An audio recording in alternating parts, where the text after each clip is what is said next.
નમસ્કાર. જનતા વિદ્યાલય ઝાડિયા પરિવાર સાથે સંકળાયેલા સૌ સ્વજનો, મિત્રો, વાલીઓ અને વિદ્યાર્થી ભાઈઓ બહેનો, આજે ફરી એક વખત ધોરણ 9 સામાજિક વિજ્ઞાન પ્રકરણ 10ની અધૂરી ચર્ચાને આગળ વધારવા માટે આપણે આપણું કામ શરૂ કરીએ છીએ. પ્રકરણ 10ની સરકારના અંગો વિશે આપણે વાત કરીએ છીએ. આ પ્રકરણમાં આમ તો સરકારના અંગો 3 છે જેની આપણે ચર્ચા કરવાની છે. એક, જે ધારાસભા છે એ. 2, કારોબારી અને ત્રીજું ન્યાયતંત્ર. ધારાસભા, કારોબારી અને ન્યાયતંત્ર. એમાંથી આગળના 2 લેક્ચરમાં આપણે પહેલું અંગ જે છે ધારાસભા, એની ચર્ચા પૂરી કરી છે. આજે આપણે સરકારના અંગોમાં જે બીજું અંગ છે અને બહુ મહત્વનું અંગ છે કારોબારી, એના વિશે ચર્ચા શરૂ કરવાની છે. અને ત્રીજું અંગ છે એના માટે તો પ્રકરણ જ અલગ છે, ન્યાયતંત્રનું 11મું પ્રકરણ. એટલે આ પ્રકરણમાં આપણે 2 અંગની ચર્ચા કરવાની છે. એમાંથી 1 અંગની ચર્ચા આપણે પૂરી કરી ચૂક્યા છીએ. બીજા અંગની ચર્ચા આજે શરૂ કરીએ છીએ. કારોબારી, સરકારનું બીજું અંગ. કારોબારીને આપણે 2 ભાગમાં વહેંચીએ. એક, રાજકીય કારોબારી અને બીજું વહીવટી કારોબારી. રાજકીય કારોબારી અને વહીવટી કારોબારી. સરકારનું સૌથી મહત્વનું અને પ્રજા સાથે સીધું સંપર્કમાં આવતું આ અંગ. રાજકીય કારોબારી છે એને બીજા અર્થમાં કહીએ તો રાષ્ટ્રપતિ અને પ્રધાનમંડળ. રાષ્ટ્રપતિ, ઉપરાષ્ટ્રપતિ, રાજ્ય કક્ષાએ જોઈએ તો રાજ્યપાલ, કેન્દ્રમાં જોઈએ તો વડાપ્રધાન, એનું આખું કાર્યાલય, એનું આખું મંત્રીમંડળ. આ રાજકીય કારોબારી છે. રાજ્ય કક્ષાએ રાજ્યપાલ, મુખ્યમંત્રી અને 3 સ્તરના કેબિનેટ, રાજ્ય અને 3 સ્તરના મંત્રીઓ. આ રાજકીય કારોબારી છે. વહીવટી કારોબારી છે અમલદારોની બને છે.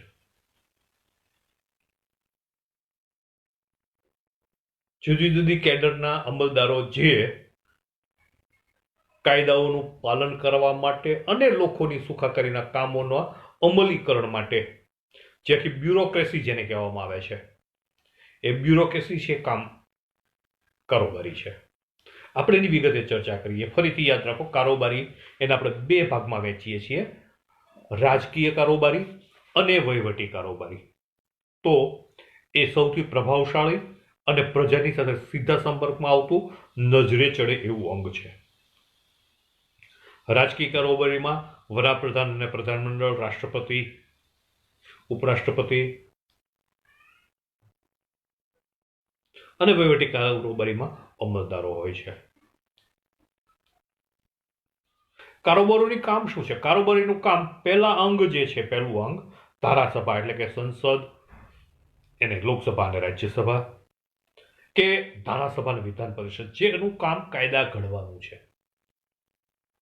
નીતિ વિષયક નિર્ણયો લેવાનું છે.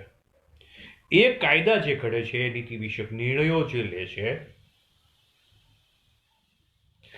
એ નીતિ વિષયક નિર્ણયો કે કાયદાનું સમાજની અંદર, પ્રજાની અંદર વહીવટમાં અમલ કરાવવાનું કામ છે. આ કારોબારીનું છે.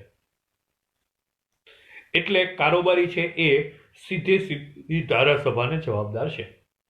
ફરી વખત યાદ રાખજો, ધારાસભા જ્યારે બોલું છું ત્યારે સંસદના બંને ગૃહો, રાજ્યસભા અને લોકસભા, અને વિધાનસભાના બંને ગૃહો, વિધાનસભા અને વિધાન પરિષદ, આ ચારેયની વાત આવે છે.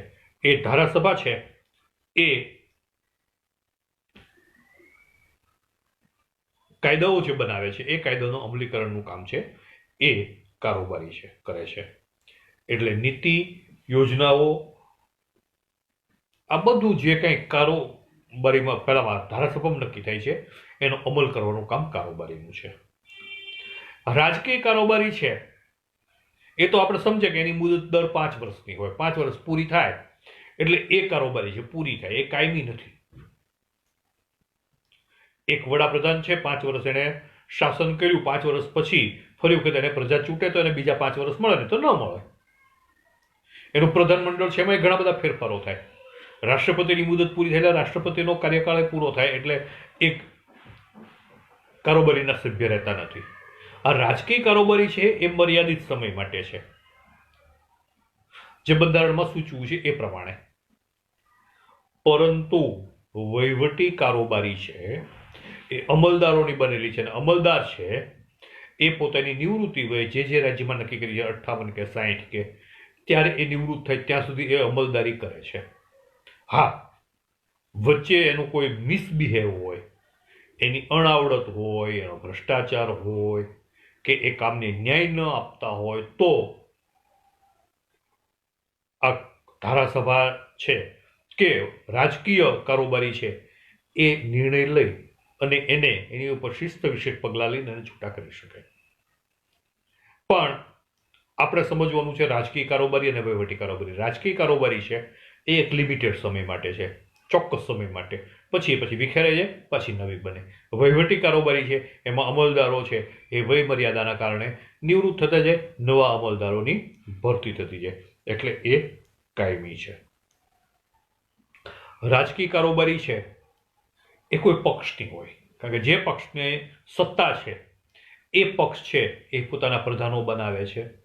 એટલે રાજકીય કારોબારી છે એના મુખ્યમંત્રી હોય છે, એના રાજ્યપાલો હોય છે. રાજકીય કારોબારી છે કોઈ પક્ષની હોય છે. પણ વહીવટી કારોબારી છે એને પક્ષીય રીતે કંઈ લાગુ પડતું નથી, એ તટસ્થ હોય છે. એને તો કોઈ પણ પક્ષની સરકાર હોય, જનહિતના કામો કરવાના હોય છે. એ સરકારે, એ કારોબારીએ નક્કી કરેલા, એ ધારાસભાએ પસાર કરેલા કાયદાઓ એનો અમલ કરાવવાનો હોય છે, એની યોજનાઓનો અમલ કરાવવાનો હોય છે, એની નીતિઓનો અમલ કરાવવાનો હોય છે. એટલે વહીવટી અધિકારીઓને બીજી રીતે કહી દો સનદી સેવા પણ કહેવામાં આવે છે. આઈએએસ જે છે, આઈપીએસ, આઈએએસ, આ બધા સનદી અધિકારીઓ છે જે વહીવટી કારોબારીના ભાગ છે. હવે આપણે વાત કરીએ રાજકીય કારોબારીથી શરૂ કરીએ. રાજકીય કારોબારીમાં સૌથી હેડ ટોચ ઉપર આવે છે રાષ્ટ્રપતિ. બંધારણીય રીતે એ ભારતના પ્રથમ નાગરિક છે અને બંધારણીય રીતે એ વડા છે. ભલે સરકારને ચૂંટી અને વડાપ્રધાન છે બીજા કોઈને બનાવ્યા છે, પણ બંધારણે સર્વોચ્ચ હોદ્દો આપ્યો છે રાષ્ટ્રપતિને. એટલે સંઘ સરકારની બધી કારોબારી, બધા રાજ્યપાલો, આ બધાની સત્તા છે એ રાષ્ટ્રપતિને આપવામાં આવેલી છે. બંધારણે રાષ્ટ્રપતિને એટલે કોઈ પણ કાયદાઓ છે, સંઘ સરકાર, કેન્દ્ર સરકાર જે કોઈ કાયદાઓ બનાવે છે, આપણે આગળ જોયું, 2 ગૃહમાંથી પસાર કરીને ખરડો એ રાષ્ટ્રપતિ પાસે જાય, રાષ્ટ્રપતિ સહી કરે ત્યારે કાયદો બને. આમ કાયદા બનાવવાની સત્તા છે એ રાષ્ટ્રપતિની છે. રાષ્ટ્રપતિની સહી ચાલે, વડાપ્રધાનની સહી ન ચાલે. કાયદો છે એ રાષ્ટ્રપતિની સહીથી બને છે. એટલે કહી શકાય કે કેન્દ્રનો તમામ વહીવટ છે એ રાષ્ટ્રપતિની સહીથી ચાલે છે.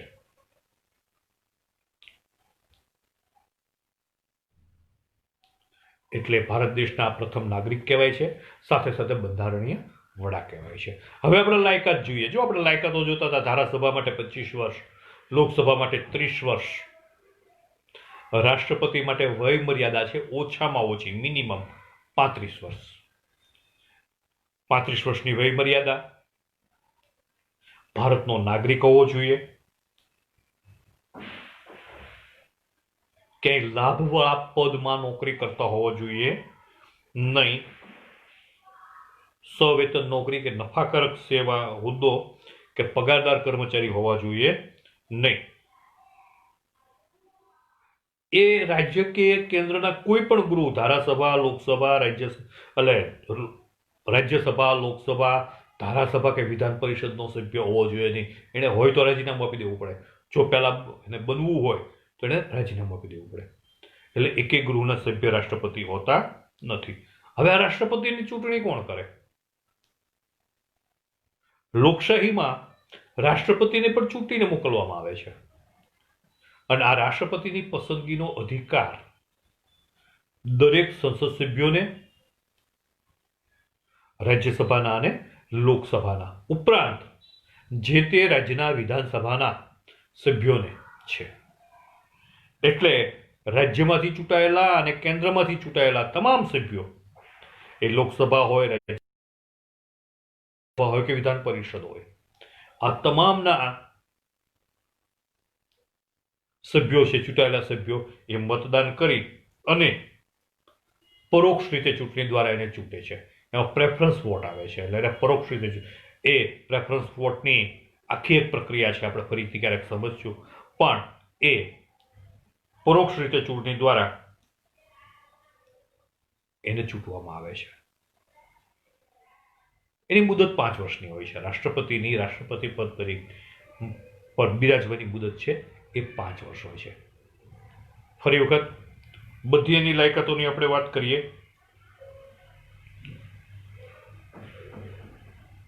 ઉંમર 35 વર્ષ, ભારતનો નાગરિક હોવો જોઈએ.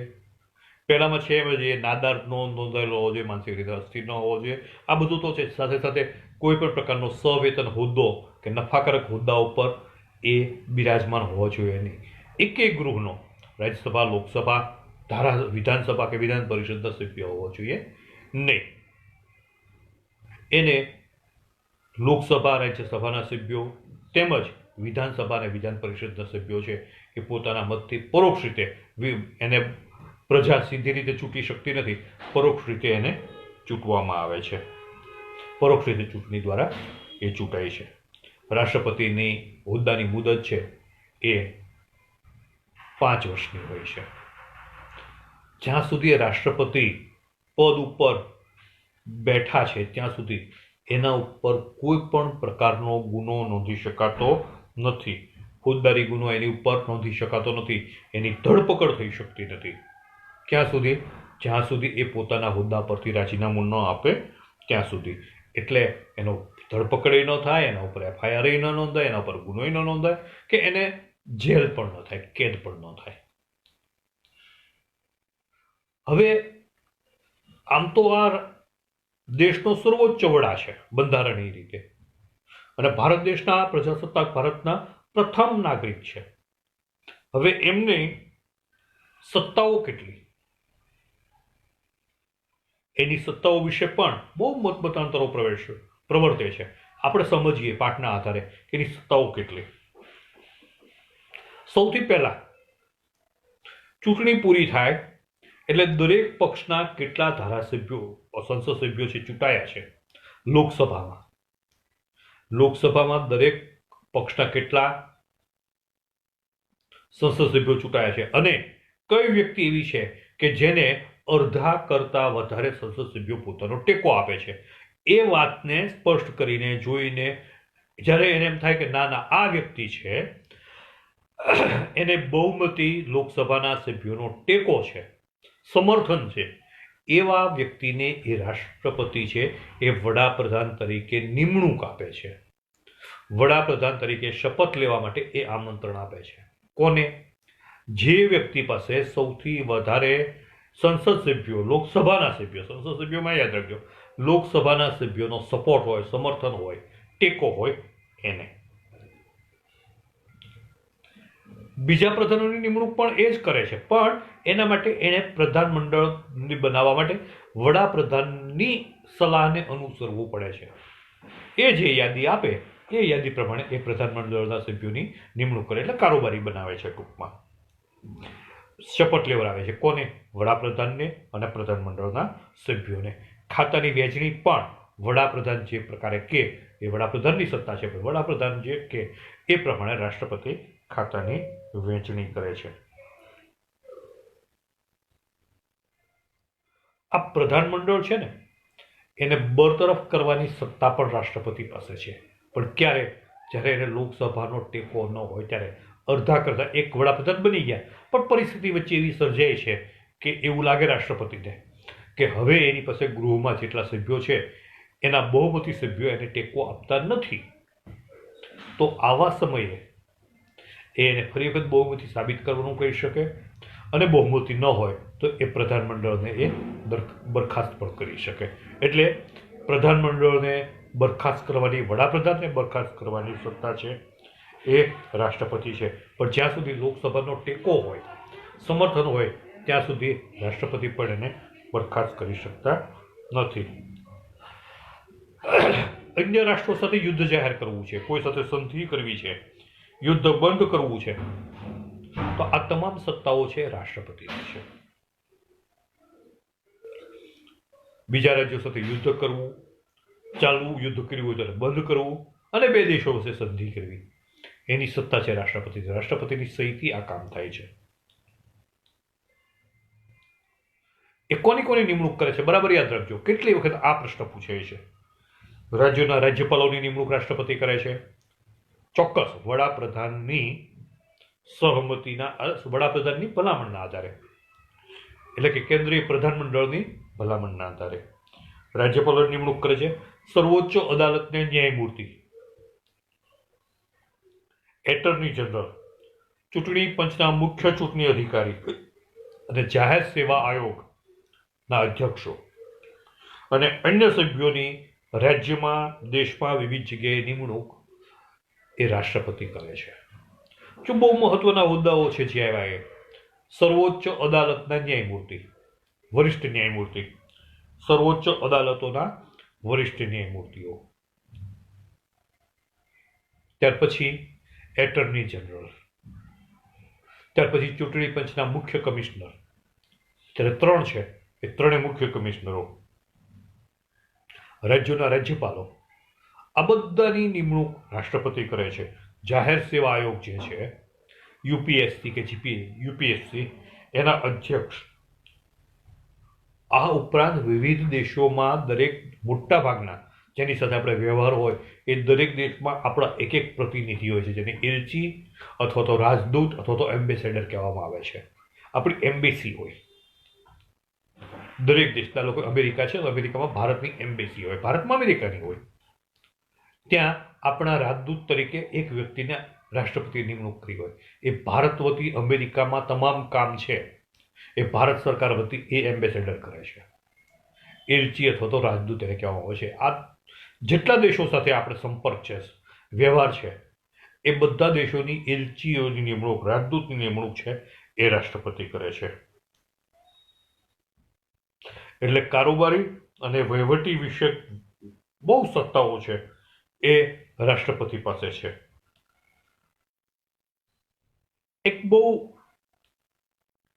અગત્યની વાત અહીંયા એની સત્તામાં આવે છે બીજી, કોઈ પણ ગુનેગારને કોઈ પણ અદાલતે, સર્વોચ્ચ અદાલતે પણ ગુનેગાર ઠેર્યો હોય એને સજા કરી હોય.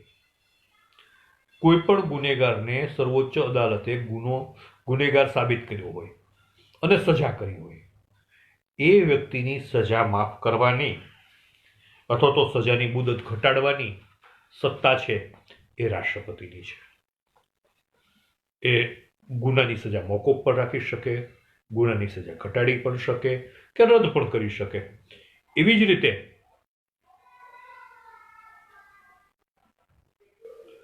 ફાંસીની સજા માફ કરવાની સત્તા પણ એ રાષ્ટ્રપતિને છે. એ કોઈ વ્યક્તિની ફાંસીની સજા પણ માફ કરવાની સત્તા એને છે.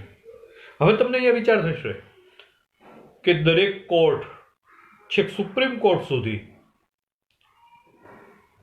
કોઈ વ્યક્તિ છે એ લડે છે, સુપ્રીમ કોર્ટ પણ એને ગુનેગાર સાબિત કરે છે, કાયદાની જોગવાઈઓ મુજબ એને સજા આપે છે, તો રાષ્ટ્રપતિ એ સજા છે એને નાબૂદ શું કામ કરે, રદ શું કામ કરે?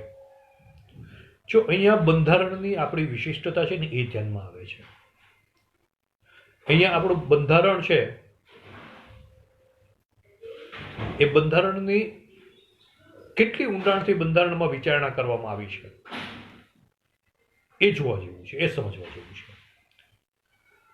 રાષ્ટ્રપતિ પોતાની આ સત્તાનો ઉપયોગ ચોક્કસ ખાસ પ્રકારના કેસમાં જ કરે છે. બધા કેસમાં, મોટાભાગના કેસમાં કરતા નથી. પણ ઘણી વખત સંજોગો એવા હોય, દાખલા તરીકે એક કોઈ બેન છે, એના ઉપર કોઈ ગુંડો હુમલો કરે છે, એની ઇજ્જત લેવાના પ્રયત્નો કરે છે,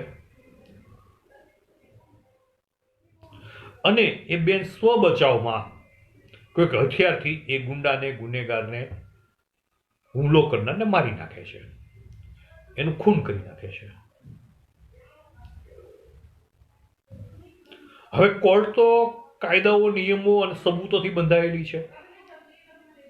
એ જ્યારે પેલા મરનાર વતી કોઈ ફરિયાદ કરશે તો કોર્ટમાં બેન તો ગુનેગાર સાબિત થશે. પણ સંજોગો એવા છે,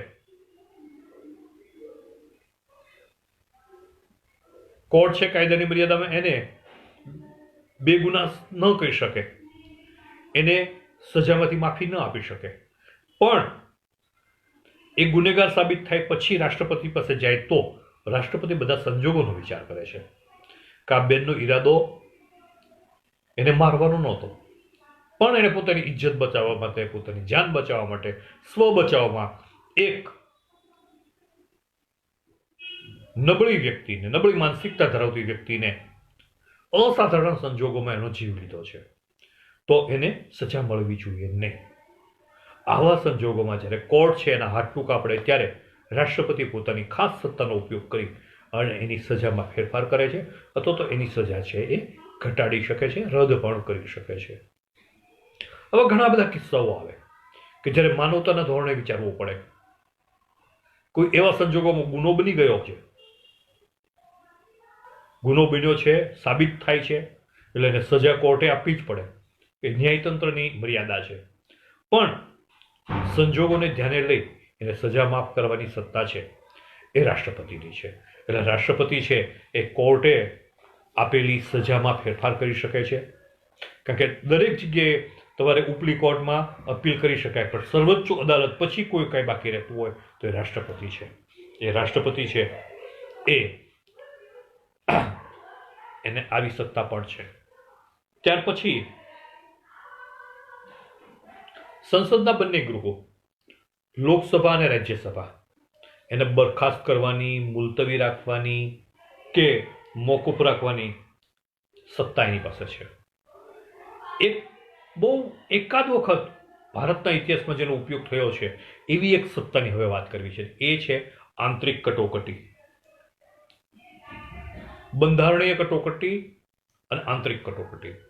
જ્યારે દેશમાં એવા સંજોગો ઉત્પન્ન થાય, યુદ્ધ છે, બીજા દેશ સાથે યુદ્ધ થતું હોય, તો ત્યારે આખા દેશનું તંત્ર છે એમાં લોકશાહી પ્રથા પ્રમાણે બધું ચલાવવું શક્ય ન હોય. બહારથી કોઈ આક્રમણ કરે, યુદ્ધ થાય, કે અંદરથી જ કોઈ સશસ્ત્ર બળવો કરે, પોલીસ ડિપાર્ટમેન્ટ છે કે લશ્કર છે, તો આવા સંજોગોમાં આ તમામ સત્તાઓ છે કારોબારીની રાષ્ટ્રપતિ પોતાના હાથમાં લઈ લે છે અને એને કટોકટી કહેવાય છે. એ કટોકટી જાહેર કરે છે અને કટોકટીની એનો જાહેર કરવાનો નિર્ણય છે એને અદાલતમાં પણ પડકારી શકાતો નથી. રાષ્ટ્રપતિ કટોકટી જાહેર કરી શકે. રાજ્યમાં પણ બંધારણીય કટોકટી જાહેર કરી શકે. આપણે ઘણી વખત જોઈએ છે કે રાજ્યપાલ રાષ્ટ્રપતિ શાસન રાજ્યમાં લાગુ કર્યું. જ્યારે રાજ્યપાલના અહેવાલના આધારે રાષ્ટ્રપતિને એમ લાગે કે બંધારણીય રીતે આ સરકાર યોગ્ય નથી, અથવા તો એની પાસે પૂરતા સભ્યોનો ટેકો નથી, એવી સરકાર બનાવી શકાય એમ નથી કે જે પૂરતા સભ્યોનો સમૂહ ધરાવતી હોય, આવા સંજોગોમાં એ રાજ્યમાં બંધારણીય કટોકટી જાહેર કરે છે અને રાજ્યનો વહીવટ છે એ રાજ્યપાલને સોંપે છે, જેને આપણે રાષ્ટ્રપતિ શાસન જાહેર કર્યું એમ કહીએ છીએ. એટલે પ્રધાનમંડળને બરતરફ કરી દે, રાજ્યપાલ છે એ મુખ્યમંત્રીને કેરટેકર તરીકે રાખે, રખેવાળ તરીકે રાખે, અને રાજ્યપાલ છે એ કેન્દ્ર સરકારની સૂચના પ્રમાણે કેન્દ્ર સરકારની અંડરમાં પોતાનું કામ સંભાળે છે, જેને આપણે રાષ્ટ્રપતિ શાસન કહીએ છીએ. રાષ્ટ્રપતિની સત્તા છે કર્મચારીઓના પગાર, વેતન કે ભથ્થામાં ઘટાડો કરી શકે. આર્થિક સંકટ આવે, દાખલા તરીકે અત્યારે કોરોનાની મહામારી છે, સરકારને ખૂબ ખર્ચ થાય છે, એ સમયે પગાર ખર્ચ ઓછો કરવા માટે પગાર ઉપર કાપ મૂકી શકવાની સત્તા પણ રાષ્ટ્રપતિની છે. ઘણી બધી સત્તાઓ બંધારણે રાષ્ટ્રપતિને આપી છે. સાથે સાથે દરેક વખતે એમ કહ્યું છે કે તમારે પ્રધાનમંડળની સૂચનાને અનુસરવાનું છે. એટલે રાષ્ટ્રપતિ રાજા નથી, એને પ્રધાનમંડળની સલાહને સૂચનને અનુસરવાનું છે. પ્રધાનમંડળ કે એમ રાષ્ટ્રપતિએ મોટા ભાગે કરવાનું છે. કારણ કે આખરે એવા સંજોગો ઊભા થાય અને રાષ્ટ્રપતિને પણ હોદ્દા પરથી ઉતારવાનો પ્રસંગ જો ઊભો થાય તો એ સત્તા પણ લોકસભાને છે, એટલે સંસદને છે. આપણે એની વાત આગળ કરશું. અત્યારે આપણે રાષ્ટ્રપતિના સત્તા અને કાર્યોની વાત કરી. રાષ્ટ્રપતિની નીચે ઉપરાષ્ટ્રપતિ હોય છે, એની પણ ચૂંટણી થાય છે. રાષ્ટ્રપતિની ગેરહાજરીમાં ઉપરાષ્ટ્રપતિ રાષ્ટ્રપતિ તરીકેના બધા કામ સંભાળે છે. એની પણ ચૂંટણી થઈ છે, પણ એમાં ધારાસભાના સભ્યો છે, વિધાનસભા કે વિધાન પરિષદના સભ્યો, એ મતદાન કરી શકતા નથી. ફક્ત સાદી બહુમતીથી લોકસભાના સભ્યો અને રાજ્યસભાના સભ્યો એ મતદાન કરે છે અને એમાંથી ઉપરાષ્ટ્રપતિ છે એને ચૂંટવામાં આવે છે. રાષ્ટ્રપતિની જેમ જ એની ઉંમર છે એ 35 વર્ષ કરતાં વધુ હોવી જોઈએ. એની મુદત 5 વર્ષની છે અને રાષ્ટ્રપતિને જે નિયમો લાગુ પડે એ બધા જ. રાષ્ટ્રપતિએ પોતાનું રાજીનામું આપવું હોય ને તો ઉપરાષ્ટ્રપતિને આપવું પડે. આગળનામાં એ વાત રહી ગઈ. રાષ્ટ્રપતિ પોતાનું રાજીનામું કોણ આપે? બાકીના બધા તો રાષ્ટ્રપતિને રાજીનામું આપે. પ્રધાનમંત્રીને રાજીનામું આપવું હોય તો રાષ્ટ્રપતિને આપે. પણ રાષ્ટ્રપતિએ પોતે રાજીનામું આપવું હોય તો કોને આપવું? રાષ્ટ્રપતિએ પોતાને રાજીનામું આપવાનું થાય તો એ ઉપરાષ્ટ્રપતિને રાજીનામું આપે છે. હવે આપણે વાત કરવાની છે વડાપ્રધાનની.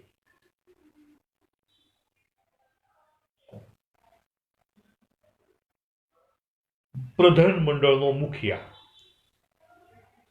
એવી વ્યક્તિ કે જેને લોકસભાના મેજોરિટી બહુમતી કરતા અડધા કરતા એક વધારે બહુમતી સંસદ સભ્યોનો લોકસભાના સભ્યોનો જેને ટેકો છે એવી વ્યક્તિ કે જે દેશનો વડો કહેવાય છે. બંધારણીય રીતે રાષ્ટ્રપતિ છે, પણ ચૂંટાયેલા સભ્યો પૈકી જોઈએ તો દેશનો વડો છે વડાપ્રધાન. એ કારોબારીના વાસ્તવિક વડા છે. બંધારણીય વડા છે એ રાષ્ટ્રપતિ છે, પણ વાસ્તવિક વડા છે કારોબારીના એ વડાપ્રધાન છે. એટલે કેન્દ્ર સરકારના વાસ્તવિક કારોબારીના વડા હોય તે વડાપ્રધાન છે. વડાપ્રધાન કોણ બને? તો પહેલા કહ્યું એમ લોકસભાના બહુમતી સભ્યો જે વ્યક્તિને પોતાના નેતા તરીકે ચૂંટે એ વ્યક્તિ વડાપ્રધાન બની શકે છે. એ આટલા સભ્યોનો ટેકાવાળો પત્ર આપે એટલે રાષ્ટ્રપતિ એ વ્યક્તિને વડાપ્રધાન તરીકેના શપથ લેવા માટે આમંત્રણ આપે છે અને એની વડાપ્રધાન તરીકે નિમણૂક કરે છે. વડાપ્રધાન બન્યા પછી એ પોતાને અનુકૂળ હોય એવી વ્યક્તિઓને પ્રધાનમંડળમાં લે છે. એની યાદી રાષ્ટ્રપતિને આપે છે અને રાષ્ટ્રપતિ એ ઔપચારિકતા નિભાવે છે અને પ્રધાનમંડળના સભ્યોની પણ નિમણૂક કરે છે અને વડાપ્રધાને જે કીધું હોય એ ખાતાઓની એ પ્રધાનોને વહેંચણી કરે છે. એટલે કોઈ પણ પ્રધાનને પ્રધાનમંડળમાં કોઈ પણ લોકસભાના રાજ્યસભાના સભ્યને પ્રધાનમંડળમાં લેવો કે ન લેવો કે લીધા પછી એને પડતો મૂકવો, આ બધી સત્તા વડાપ્રધાનને છે. વડાપ્રધાને રાષ્ટ્રપતિને કહેવાનું અને વડાપ્રધાને કીધેલું માનવા માટે રાષ્ટ્રપતિ બંધાયેલા છે. એટલે એ આ બધા પ્રધાનોને ખાતાની વહેંચણી કરે છે. એટલે વડાપ્રધાન અને બીજા બધા પ્રધાનો એ બધા મળીને બનાવે છે. એને આપણે શું કહીએ છીએ? પ્રધાનમંડળ. એ પ્રધાનમંડળની આગેવાની છે એ વડાપ્રધાન કરે છે. કારણ કે બધા પ્રધાનોની નિમણૂક છે વડાપ્રધાને કરી છે. એટલે પ્રધાનમંડળ છે હવે નિર્ણયો લે છે, એ કારોબારી છે. અને પ્રધાનમંડળ જે નિર્ણયો લે એ નિર્ણયો છે અમલદારો છે, એનો અમલ કરવાનો હોય છે. પ્રધાનો છે એ પણ 3 કક્ષાના હોય છે. એક કેબિનેટ જે ઊંચામાં ઊંચી રેન્ક છે, કેબિનેટ પછી રાજ્ય કક્ષાના અને પછી નાયક. કેબિનેટ 3 રેન્ક છે. કેબિનેટ રેન્કના પ્રધાન, રાજ્યસભાના નહીં, રાજ્ય કક્ષાના પ્રધાન અને નાયબ પ્રધાન, આ 3 પ્રકારના પ્રધાનો છે એ હોય છે. પ્રધાન છે એ બનવા માટે તમારે ગૃહના કોઈ પણ બેમાંથી એક ગૃહના સભ્ય હોવું જોઈએ, રાજ્યસભાના અથવા તો લોકસભાના, અને ન હો અને પ્રધાન બની જાવ તો બની જવાય, પણ 6 માસની અંદર બેમાંથી કોઈ પણ એક ગૃહની અંદર ચૂંટાવવું ફરજિયાત છે. એટલે પ્રધાનમંડળ છે સંયુક્ત જવાબદારી છે. જો કોઈ ગંભીર પ્રકારની ભૂલ થાય તો આખા પ્રધાનમંડળે એક સાથે રાજીનામું આપવું પડે સામૂહિક જવાબદારી સ્વીકારીને. આ વાત થઈ વડાપ્રધાનની. આપણે વાત કરી રાષ્ટ્રપતિની, ઉપરાષ્ટ્રપતિની અને વડાપ્રધાનની. હવે આપણે આવીએ છીએ રાજ્યો તરફ. રાજ્યની અંદર રાજ્યપાલ હોય છે. જેમ કેન્દ્રની અંદર રાષ્ટ્રપતિ હોય છે એવી રીતે રાજ્યમાં સ્થાન છે એ રાજ્યપાલનું છે. રાજભવન હોય, રાજભવન એ રાજ્યપાલનું કાર્યાલય છે. રાજ્યપાલ છે, આપણે ગવર્નર પણ કહીએ છીએ, એ રાજ્યના મુખ્યમંત્રી અને રાજ્યનું જે પ્રધાનમંડળ છે એને જવાબદાર છે. રાજ્યની કારોબારી, જેમ વડાપ્રધાન છે એ સંઘની કારોબારી બનાવે છે, એમ મુખ્યપ્રધાન છે રાજ્યની કારોબારી બનાવે છે. એમાં પણ રાજ્યપાલ છે એ બંધારણીય રીતે વડા છે. રાષ્ટ્રપ્રમુખ એટલે કે રાષ્ટ્રપતિ રાજ્યપાલની નિમણૂક કરે છે. 35 વર્ષ કે એના કરતાં વધારે ઉંમર ધરાવતો ભારત દેશનો નાગરિક, સામાન્ય રીતે એની મુદત છે 5 વર્ષની હોય, પણ આ મુદતને બહુ ધ્યાને લેવામાં આવતી નથી. રાષ્ટ્રપતિ જ્યાં સુધી ઈચ્છે ત્યાં સુધી એ વ્યક્તિ રાજ્યપાલ રહી શકે છે. એને હોદ્દા ઉપરથી રાષ્ટ્રપતિ ગમે ત્યારે દૂર પણ કરી શકે, એની બીજા રાજ્યમાં રાજ્યપાલ તરીકે બદલી પણ કરી શકે, અને કેટલીક વાર 2 રાજ્યોના રાજ્યપાલ પણ બનાવવામાં આવે. જ્યારે રાજ્યમાં બંધારણીય કટોકટી ઊભી થાય ત્યારે રાજ્યપાલનું બહુ મહત્વ છે. બાકી રાજ્યપાલની સત્તાઓ છે સીમિત છે. પણ રાજ્યપાલની લાયકાતોમાં જોઈએ તો 35 વર્ષ કે એના કરતાં વધારે ઉંમર, રાષ્ટ્રપતિની જે લાયકાતો છે બધી ભારત દેશનો નાગરિક હોવો જોઈએ, મગજનો અસ્થિર ન હોવો જોઈએ, નાદારી નોંધાયેલો ન હોવો જોઈએ, કોઈ પણ ગૃહના સભ્ય ન હોવો જોઈએ કે એ ગુનેગાર ન હોવો જોઈએ. આ બધી જે શરતો છે એ શરતો પાલન પણ એની નિમણૂક છે એ રાષ્ટ્રપતિ કરે છે. એની ચૂંટણી થતી નથી રાજ્યપાલની, અને એની મુદત સામાન્ય રીતે 5 વર્ષની છે, પણ જ્યાં સુધી રાષ્ટ્રપતિ ઈચ્છે ત્યાં સુધી એ રાજ્યપાલ પદે રહી શકે. રાષ્ટ્રપતિ એની બદલી પણ કરી શકે, એને હોદ્દા ઉપરથી દૂર પણ કરી શકે, અને ઘણી વખત એક કરતાં વધારે રાજ્યોનો હવાલો પણ બાજુના હોય તો સોંપી શકે. બંધારણીય રીતે ઔપચારિક વડા રાજ્યપાલ છે રાજ્યના. એણે પણ જેમ કેન્દ્રમાં થયું એમ લોકસભામાં એમ ધારાસભામાં ચૂંટાયેલા જે સભ્યો છે એમાંથી બહુમતી સભ્યો જેને ટેકો આપે એ વ્યક્તિની મુખ્ય પ્રધાન તરીકે નિમણૂક કરે છે, એને શપથ લેવા માટે આમંત્રિત કરે છે. આ રાજ્યપાલનો રોલ છે, રાજ્યપાલની સત્તા છે. રાજ્યપાલની મુખ્યપ્રધાનની જેમ કેન્દ્રમાં વડાપ્રધાનની સલાહ પ્રમાણે રાષ્ટ્રપતિ કામ કરે છે, એમ અહીંયા મુખ્યપ્રધાનની સત્તા પ્રમાણે એ રાજ્યપાલે પ્રધાનમંડળની રચના કરવાની હોય, એને ખાતાની વહેંચણી કરવાની હોય, જરૂર લાગે ત્યારે ખાતામાં ફેરબદલી કરવાની હોય, પ્રધાનમંડળમાંથી દૂર કરવાનું, પણ સત્તા છે મુખ્યમંત્રીની છે. મુખ્યપ્રધાન જે કે એ પ્રમાણે રાજ્યપાલે કરવાનું હોય છે. કેન્દ્ર સરકારના કાયદાઓ છે, કહેવટ હુકમ છે, રાષ્ટ્રપતિની સહીથી બહાર પડે છે. એવી રીતે રાજ્યના કાયદાઓ છે એ રાજ્યપાલની સહીથી બહાર પડે છે. ખાસ દરેક યુનિવર્સિટી, રાજ્યમાં આવેલી જેટલી યુનિવર્સિટી છે એના ચાન્સેલર, કુલપતિ એ રાજ્યપાલ છે. બાકીના બધા ત્યાં બેસતો ને ઉપકુલપતિ કહેવાય, વાઇસ ચાન્સેલર, જે વહીવટી દ્રષ્ટિએ યુનિવર્સિટીની દેખરેખ રાખે છે એ વાઇસ ચાન્સેલર છે, ઉપકુલપતિ. પણ કુલપતિ તરીકે હંમેશા એ રાજ્યપાલ હોય છે. એ વાઇસ ચાન્સેલરની નિમણૂક કરવાની ઔપચારિક ફરજ બજાવે છે, કારણ કે મુખ્યપ્રધાન જે કે એને વાઇસ ચાન્સેલર બનાવવાના, ચાન્સેલર એમાં સહી કરે, પણ કે કોણ? મુખ્યમંત્રી, મુખ્યપ્રધાન કે એવી રીતે કરવાનું હોય છે. એટલે રાજ્યપાલ મોટા ભાગે કોઈ પણ પક્ષ સાથે સંકળાયેલા હોય, કારણ કે રાષ્ટ્રપતિ નિમણૂક કરે છે વડાપ્રધાનની સૂચના પ્રમાણે. એટલે કેન્દ્રમાં જેની સત્તા હોય મોટા ભાગે એ પક્ષના રાજ્યપાલ હોય છે. પણ એક વખત રાજ્યપાલનો હોદ્દો સ્વીકાર્યા પછી અપેક્ષા એવી હોય છે કે એ તમામ રાજકારણથી દૂર રહી, પક્ષીય રાજકારણથી દૂર રહી અને એ સેવા કરે. આપણે વાત કરી રાષ્ટ્રપતિ, ઉપરાષ્ટ્રપતિ, રાજ્યપાલ, વડાપ્રધાન. હવે આપણે આ પાઠમાં આજના લેક્ચરમાં અંતિમ વાત કરવી છે, એ છે મુખ્યપ્રધાન અને પ્રધાનમંડળ. વાત ટૂંકી છે કારણ કે આપણે કેન્દ્રમાં બધું સમજ્યા છીએ. એ મુખ્યપ્રધાન છે એની નિમણૂક રાજ્યપાલ કરે છે. રાજ્યપાલ કોની વ્યક્તિની મુખ્યમંત્રી તરીકે નિમણૂક કરી શકે? તો કે વિધાનસભામાં જે બહુમતી સભ્યો જે વ્યક્તિને પોતાનો ટેકો આપે, સમર્થન આપે, એ વ્યક્તિને. કેટલીક વખત એક પક્ષના ન હોય તો 2-3 પક્ષના ભેગા થઈને પણ સરકાર બનાવવા માટે મુખ્યમંત્રીનું નામ સૂચવે છે રાજ્યપાલને. પછી એ મુખ્યમંત્રી બની જાય પછી એ પોતાના પ્રધાનમંડળની રચના કરે છે. રાજ્યપાલ પ્રધાનોને નિમણૂક આપે છે અને ખાતાની વહેંચણી કરે છે. મોટાભાગની સત્તા મુખ્યમંત્રી અને પ્રધાનમંડળ પાસે હોય છે. એમની સલાહ પ્રમાણે રાજ્યપાલે કહેવાનું હોય છે. શપથ લેવડાવવાનું કામ રાજ્યપાલનું છે. કેન્દ્રમાં વડાપ્રધાનને શપથ રાષ્ટ્રપતિ લેવડાવે છે.